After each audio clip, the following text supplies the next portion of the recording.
ఇలా అన్ని ప్లీట్స్ ఈక్వల్‌గా రావాలి అనంటే, నేనైతే ఈ మెథడ్‌ని ఫాలో అవుతాను. ఎలా అంటే one by one pleat arrange చేసుకొని, ఒక్కదాని కింద ఒకటి ప్లీట్ పెట్టుకుంటూ పిన్నింగ్ అయితే చేస్తాను. ఆ పిన్నింగ్ మన షోల్డర్ పిన్ ఉంటది కదా! అక్కడి వరకి అరేంజ్ చేసుకుంటూ అయితే వెళ్తాను. అక్కడ మనం మొత్తం ఒకేసారి ఇలా మ్యాట్ యూజ్ చేసుకుంటూ, ఐరన్ చేసుకుంటూ రావాలి. అండ్ మన షోల్డర్ పిన్ వచ్చేటప్పటికి నేను లాస్ట్ వీడియోలో చెప్పినట్టు ఇలా చిన్న చిన్న గ్యాప్ ఇచ్చి పిన్నింగ్ అయితే చేసుకుంటాను.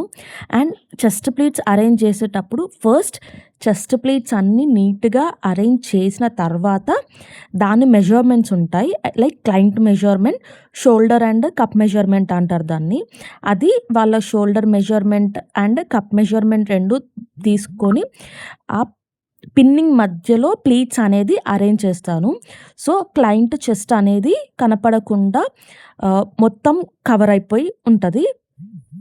అండ్ ఇలా మెజర్‌మెంట్ ప్రకారం తీసుకుంటాం కాబట్టి క్లయింట్ వాళ్ళకి కూడా ఊకే సెట్ చేసుకోవాల్సిన అవసరం అయితే ఉండదు.